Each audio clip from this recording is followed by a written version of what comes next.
দেখো আমি রান্নাঘরে চলে এসেছি বন্ধুরা, এসেই কাটাকুটি করে নিচ্ছি। তো কিছুটা কেটে নিলাম আমি দাঁড়িয়ে দাঁড়িয়ে রান্নাঘরেই।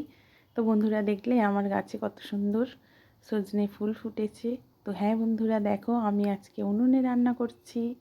তো মাছ ভাজাটা আমি বসিয়ে দিলাম, দেখতেই পেলে। তো মাছ ভাজা বসিয়ে দিয়ে আমি বাঁধাকপিটা কেটে নিচ্ছি। তা মাছ ভাজাটা কিছুটা হয়ে গেছে। তো মাছ ভাজা করে আমি মাছের ঝাল করছি আজকে, সর্ষে দিয়ে আর ধনেপাতা দিয়ে মাছের ঝাল, বাঁধাকপি করছি। আর কি করছি না করছি যদি পারি তো তোমাদের সাথে শেয়ার করব যতটা পারবো। তো দেখতে থাকো বন্ধুরা। তো দেখো বাঁধাকপি কেটে আমি সেদ্ধ বসিয়ে দিলাম, মাছের ঝালও হয়ে গেল আর এদিকে বাঁধাকপিটাও সেদ্ধ বসিয়ে দিলাম। তো বাঁধাকপিটা সেদ্ধ বসিয়ে দিয়ে, সেদ্ধ মানে একটু ভাপিয়ে জলটা ফেলে দেবো বন্ধুরা। তো এদিকে দেখো আলু কাটতে বসে গেছি। ও বন্ধুরা, আমি তো ইন্ট্রো দিতেই ভুলে গেছি। তো বলো তোমরা সবাই কেমন আছো? আশা করি সবাই ভালো আছো, ঈশ্বরের কৃপায় আমিও ভালো আছি। তো দেখো ওইদিকে বাঁধাকপি সেদ্ধ হচ্ছে, হতে হতে আমি জলদি করে কেটে নিচ্ছি আলুগুলো কেটে নেবো ফটাফট করে।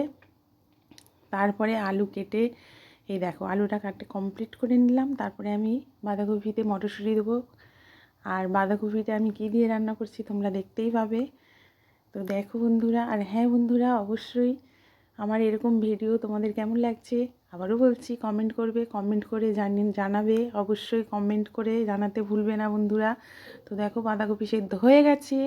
তারপরে আমি কি করছি, তেলের উপরে কালো জিরে ফোড়ন আর দুটো শুকনো লঙ্কা দিয়ে দিয়েছি। কাঁচা লঙ্কা তো আমার থাকবেই বন্ধুরা, জানো স্পেশাল কাঁচা লঙ্কা, আমি শুকনো লঙ্কা গুঁড়ো খাইই না, ওই ফোড়ন টোড়ন দিতে হলে দিই। তো আলুটা ভেজে নিলাম, আলু ভাজা হয়ে গেছে। এবার আমি টমেটো আর মটরশুঁটিটা দিয়ে দিলাম। এবার আমি কি দিচ্ছি বলো তো বন্ধুরা, জিরের গুঁড়ো, হলুদের গুঁড়ো আর একটুখানি আদার বাটা। তো এটা দিয়েই আমি আজকে রান্না করব।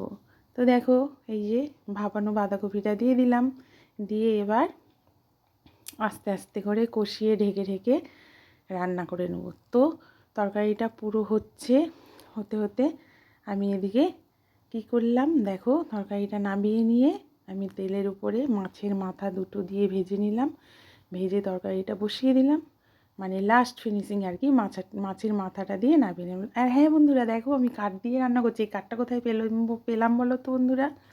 এটা আমার বাগানের কাঠ, পেয়ারা গাছের কাঠ, কুল গাছের কাঠ, এগুলো থাকে সব। তো লোক দিয়ে আমি কাটিয়ে নিই, বুঝতেই তো পারছো বন্ধুরা আজকালকার যুগে যতটা সাশ্রয়ী করতে পারি ততটাই লাভ, কি বলো বন্ধুরা? তো বউরা যদি না বোঝে কে বুঝবে? বউরাই তো লক্ষ্মী বলো। তো হ্যাঁ বন্ধুরা দেখো অলরেডি রান্নাবান্না করে নিয়ে আমি চলে এসেছি। এই দেখো খেতেও বসে পড়েছি, বাঁধাকপি মাছের ঝাল আর আমি একটা ভাজা করেছিলাম আলু ভাজা, ওটা আর তোমাদের সঙ্গে শেয়ার করতে পারিনি বন্ধুরা।